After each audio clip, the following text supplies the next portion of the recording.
अक्सर blood pressure, sugar और दिल के मरीजों से जब ये सवाल किया जाता है कि क्या आपने अपना कोलेस्ट्रॉल लेवल चेक करवाया है, तो वो अक्सर ये जवाब देते हैं कि क्योंकि हम बहुत ज़्यादा मुरगन खाने नहीं खाते तो इसकी ज़रूरत नहीं है।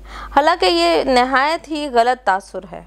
जिस तरह हाई ब्लड प्रेशर का उस वक्त तक पता नहीं चलता जब तक मरीज़ कॉम्प्लिकेशंस के साथ नहीं आता, इसी तरह कोलेस्ट्रॉल के मरीज़ों को भी अपने लेवल हाई होने का पता नहीं चलता। तो आज की इस वीडियो में हम उन 5 अलामात का बता रहे हैं जो कि इंडिकेट करेंगी कि खून में कोलेस्ट्रॉल का लेवल जो है वो हाई है, और साथ ही हम आपको ऐसी 5 बेहतरीन ग़िज़ाओं का बताएंगे जो कि आपके जिस्म में कोलेस्ट्रॉल लेवल को मेंटेन करने में नहायत ही आजमूदा होंगी। तो सबसे पहले हम बात करते हैं उन 5 बुनियादी अलामात की। अगर ये अलामात आपके जिस्म में हैं तो ये निशानी है कि आपका कोलेस्ट्रॉल हाई हो गया है। सबसे पहले अगर आपकी आंख के ऊपर, आईलिड के ऊपर सफ़ेद सफ़ेद छोटे छोटे धब्बे या डॉट्स जो हैं वो बन गए हैं, तो ये सबसे बड़ी अलामत होती है कि आपका ट्राइग्लिसराइड लेवल या आपके जिस्म में कोलेस्ट्रॉल जो है वो हाई हो गया है। दूसरे नंबर पे अगर आपको चेस्ट पेन है और आपको हर वक्त थकावट, नकाहत फील होती है, तो ये आपके कोलेस्ट्रॉल हाई होने की निशानी है। तीसरे नंबर पे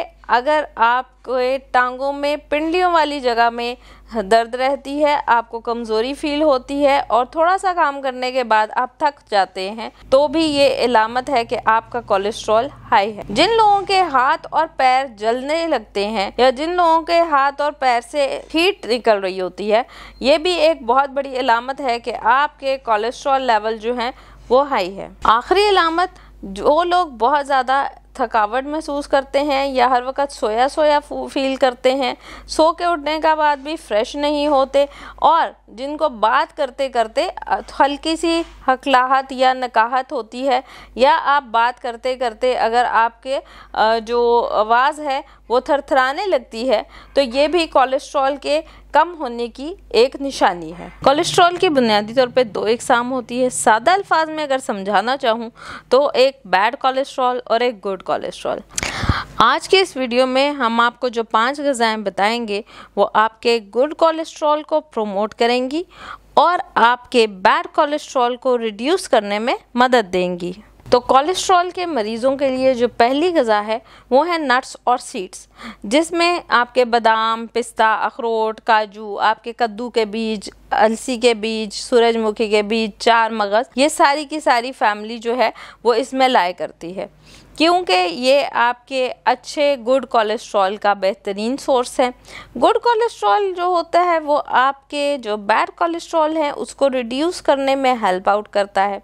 जो लोग अपनी खुराक में अलसी के बीज, कद्दू के बीज और बादाम, पिस्ता, अखरोट, काजू या ड्राई फ्रूट को अपनी खुराक का हिस्सा बनाते हैं, वो ना सिर्फ अपने कोलेस्ट्रॉल लेवल को मेंटेन करते हैं बल्कि इनके जिगर के ऊपर होने वाली चर्बी और जिस्म में जो एक्स्ट्रा फैट है उसको भी कम करने में मदद देता है।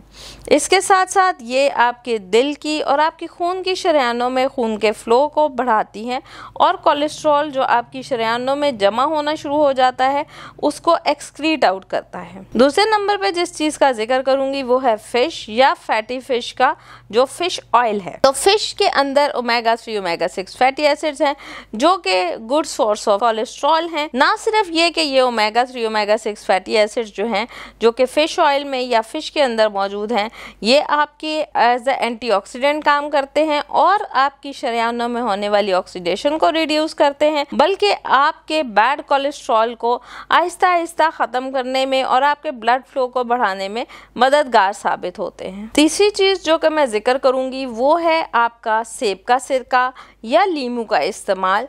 अब सेब का सिरका की अपनी इफादियत है और आपके लीमू की अपनी इफादियत है। बेसिकली ये दोनों फैट बर्निंग फूड्स हैं। ये आपके जिस्म में चर्बी के तनासुब को कम करने में मदद देती हैं और आपके जिस्म में कोलेस्ट्रॉल लेवल को मेंटेन करने के लिए नहायत मुफीद हैं।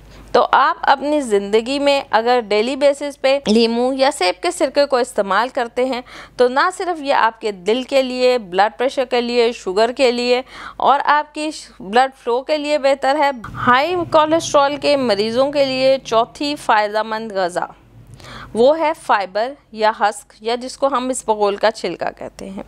जैसे मैं अपनी अक्सर वीडियोस में आप लोगों को ये बताती हूँ कि फ़ाइबर अच्छी अमाउंट में हो, आपको बल्क दे, तो फाइबर जो है एब्जॉर्ब करता है आपके फ़ैट को। आपके जो आंतें हैं वहाँ पे फैटी एसिड्स जो मौजूद होते हैं उनको फाइबर एब्जॉर्ब कर लेता है, जिसकी वजह से जो आंतों में मौजूद बैक्टीरिया जो है उसको उनकी खुराक बनती है, और उनकी उस खुराक की वजह से ना सिर्फ आपका क़ुव्वत मुदाफ़अत बल्कि निज़ाम बेहतर होता है।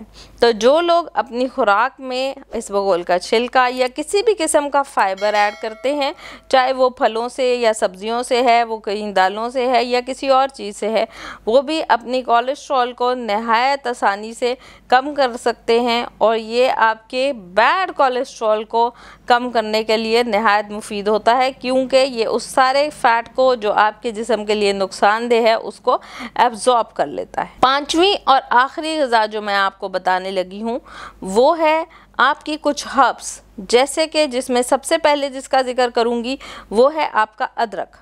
अदरक के अंदर नेचुरली ऐसे फाइटोकेमिकल्स हैं जो कि ना सिर्फ आपके कोलेस्ट्रॉल लेवल को मेंटेन करने में हेल्प करते हैं बल्कि खून की शरेयानों को बेहतर करते हैं और आपके खून की गर्दिश को बेहतर करते हैं। इसी तरह गार्लिक यानी कि लहसुन, इसके भी बहुत से अच्छे थेरेप्यूटिक इफ़ेक्ट्स हैं, स्पेशली आपके कोलेस्ट्रॉल को कम करने के लिए। तीसरे नंबर पे जिस हर्ब का नाम जिक्र करूँगी वो है हल्दी या टर्मरिक। इसी तरह काली मिर्च। इन सारी हर्ब्स का या इन सारी जो छोटी छोटी जड़ी बूटियाँ मैं आपको बता रही हूँ या जो आपको मैंने हर्ब्स बताए हैं, ये सारे के सारे आपके गुड कोलेस्ट्रॉल को एनहांस करते हैं और बैड कोलेस्ट्रॉल को आपके जिस्म से निकालने में मददगार साबित होते हैं। उम्मीद करती हूँ जिन अलामात का आज मैंने जिक्र किया है आप उनको मद्देनज़र रखते हुए अपनी कोलेस्ट्रॉल का ध्यान रखेंगे और जिन खुराक का या जिन ग़िज़ाओं का मैंने आपको बताया है उनको अपनी ज़िंदगी में शामिल करेंगे। शुक्रिया।